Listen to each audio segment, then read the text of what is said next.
Small creator YouTube hell is a real thing. It's a real place, and I can tell you that because I'm in it.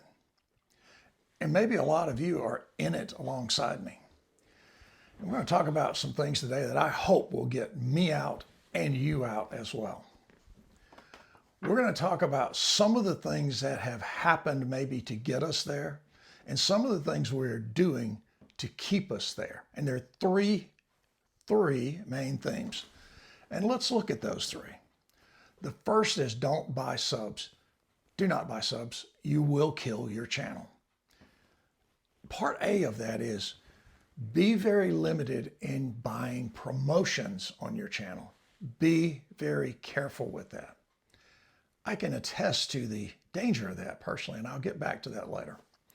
Point number two we're going to talk about is stop chasing YouTube gurus. Just stop. They are not speaking to those of us in small creator YouTube hell. Number three, try to manage your frustrations by managing your expectations. Understand that 1 in 10 creator gets monetized.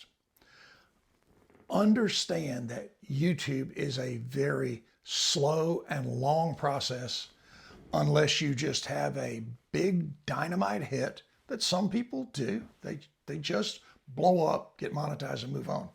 But for most people, it's a slow growth. It's an incremental step growth to get to success.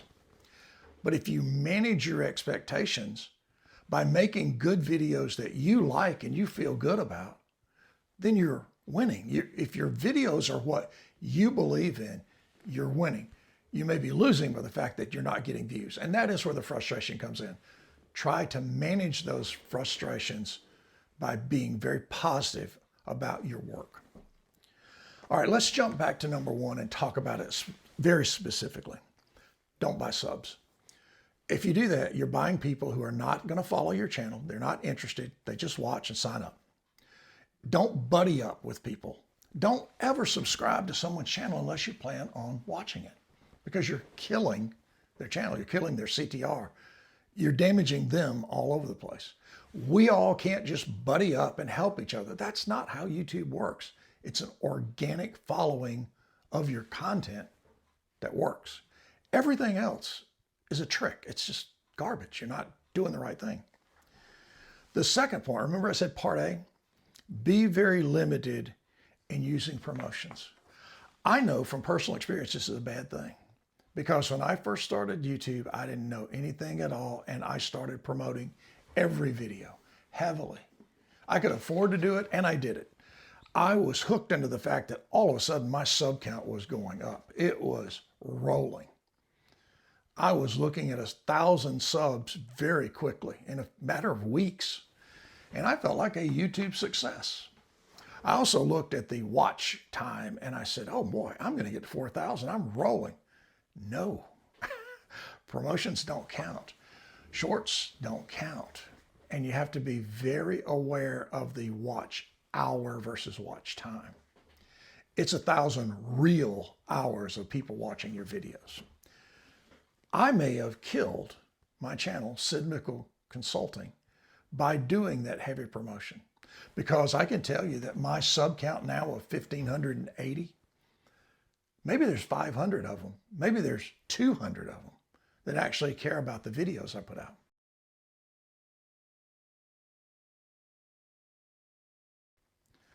You see what the damage is. The algorithm sends out my YouTube videos to those people, and they don't care. I got them through promotions. They're not real. Don't do that. I can tell you that's really bad. Number two, stop chasing YouTube gurus. Well, it's really one of my new kind of pet peeves. I don't think they're bad people. I think they're entrepreneurs. I think they're business people. But they are talking to the up and coming YouTube creators, not you and me. Those of us in small YouTube creator hell who are under 100 views, they're not talking to us. You don't see a lot of YouTube gurus saying, if your views are under 100, let me help you. They typically say if your views are stuck at 1,000 or if your views drop off after this, they are talking to the up and comers. And why are they talking to the up and comers? The up and comers are growing and they're moving, and they're probably going to ask for some more help. Maybe they're going to sign up for a website or a newsletter or a seminar, or maybe they're going to purchase private coaching, because that's a very profitable thing for YouTube gurus to do. Good for them. If that's where you are, go for it. I hope it works for you. That's not where I am. I am not at all interested in private coaching lessons where I am at YouTube. Maybe one day I will be.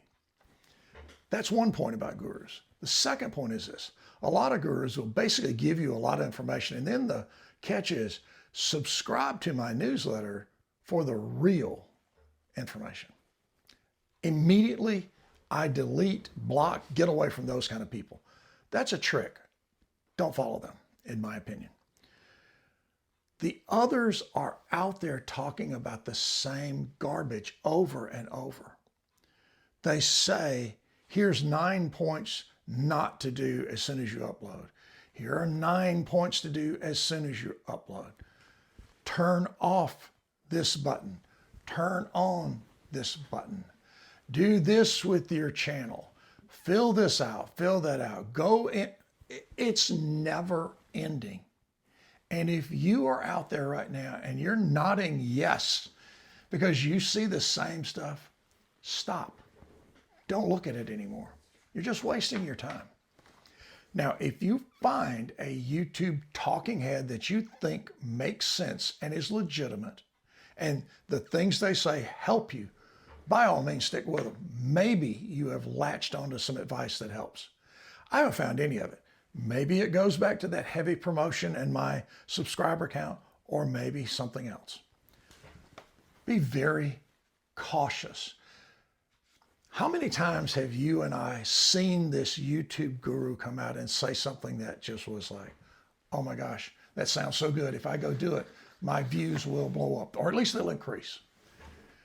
We are desperate to have some modicum, some tiny amount of success, typically from YouTube help.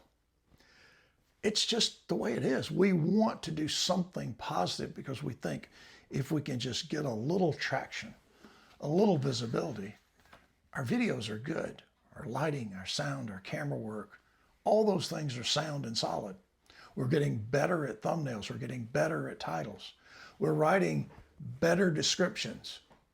All those positives we're hoping are going to get in place as soon as we find the right advice. That next little thing to kick us off. I hope we all found it. To date, no, I haven't found it.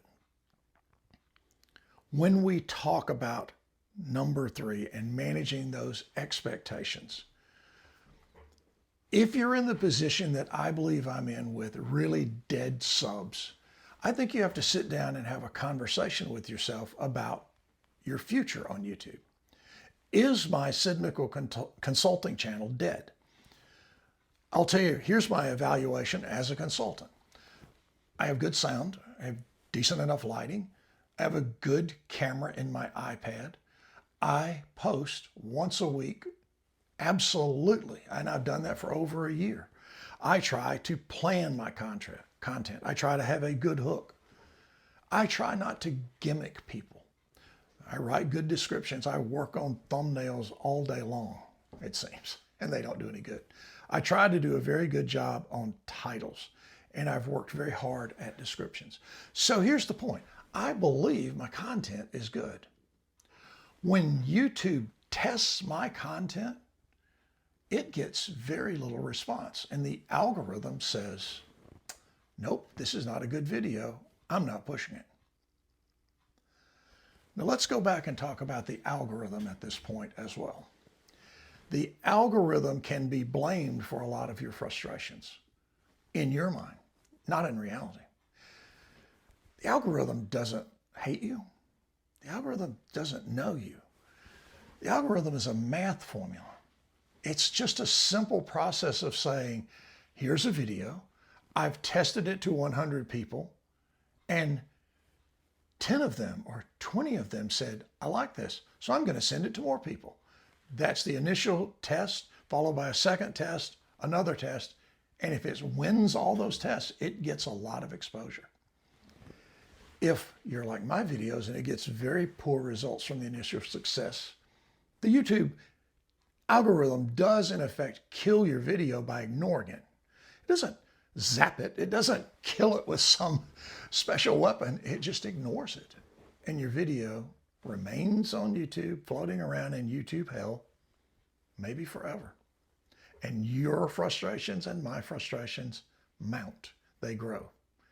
And we curse the algorithm at times.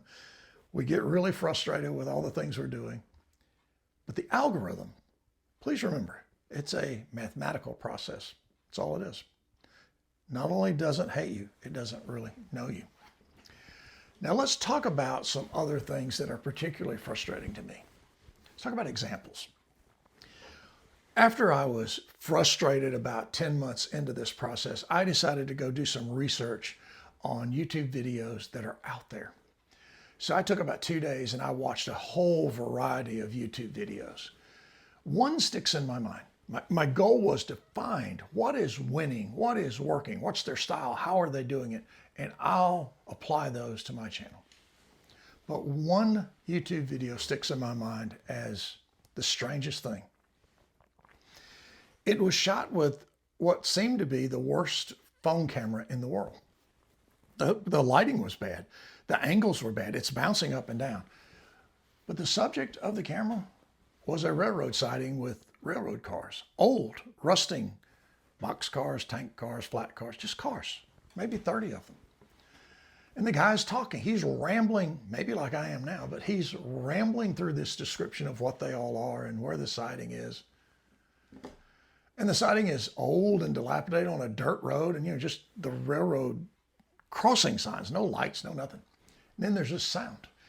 It's a railroad locomotive backing up to these cars. It's old, it's rusted, the paint is faded off of it. This guy's very excited. Maybe he knew it was coming, but he's planning it, he's filming it. These cars have been there so long that small trees are growing up between them. Locomotive hooks up and starts dragging them away, pulling the small trees, the saplings out of the ground along with the cars. This guy is so excited. He jumps in his truck and he runs to the next crossing and he films the train coming toward him with this new collection of what seemed like abandoned rail cars. Well, now I hadn't looked at the views on any of the things I was watching during this part of my test on purpose. I wanted to just find some stuff out there and figure it out. I thought this video might have 100 views, maybe 200 views. When I got out of it and I looked at the view count, it was 357,000 views. It just blew my mind. It completely frustrated me. It shattered everything I thought about YouTube because I was sitting there getting 200 views, 300 views with, I thought, really well done professional comment that might, in my opinion, be a very good way to increase and make your company more money, make your employees happier, make everything about your business more successful. Nope. This guy's filming old rusted boxcars with 357,000 views, and it's about a 20-minute video. He probably got monetized right there because he probably picked up subs and watch hours in that one video. I don't get it. I don't understand how that works, except to say this. That's YouTube. And the answer is, people like to watch trains. It's really just that simple. People like what they like, and if they like it a lot, they watch it a lot. Maybe they don't like consulting. Maybe they like trains a lot more. I think we've established that. Doesn't mean consulting isn't a good thing. It doesn't mean it's a viable niche, because I've done research into that. It is a big niche out there. I said niche, it's niche. Maybe it's closed. Maybe there are several big YouTube creators that dominate it, and I'm not going to break through it. Maybe I should punt. Maybe I should get out of this channel. Just kill it off, walk away. I don't know. I would love to have your comment on that. I'd love for you to tell me what you think about the idea of just closing her down, sticking with my second channel, which is Sid's Blue Sky Farm. It's a farm life. We are rehabbing, or been in the process of rehabbing, a 10-acre farm. Now, in that video, I have a tractor, implements, 10 acres of property, a pond, buildings, a pool, trees, crops, gardens. There are things to film and things to work on. These are basically examples of and advice and words. I think both are very reasonable and real, but the farm channel is a slow growth as well. Now, I think that's slow growth because that's a very competitive niche. There's a lot of big players who do quite well, and I have reasonable success on that one. Here, this is the absolute lowest, worst sell in YouTube small creator hell. I'm getting 20, 30, 40 views. It just makes no sense to me because, as I said, I think the content is good. Please let me know what you think. If you think I should get out, let me know that. If you think I should stay in and just work through it, let me know. If you have a different take on the subjects of don't buy subs or don't promote, YouTube gurus, and managing frustrations, please put them in the comments. I hope a lot of people will watch this. I put out a short earlier today that will hopefully, yesterday, that will hopefully inspire people to come back and watch this video we're making today. And maybe all of us can engage in a conversation that will be helpful. But remember, we can't buddy up and sub with each other and make all our problems go away. We have to grow organically through really well-produced, well-done video content. I hope you've enjoyed today's video. I hope it's been helpful, at least maybe temper some of your frustrations. I think it's helped some of my frustrations. But until we get back together in a week or maybe 2 weeks now that we're moving to a different schedule, please take care of yourselves. Have a great week. See you again soon because we're out of here. Take care. Bye-bye.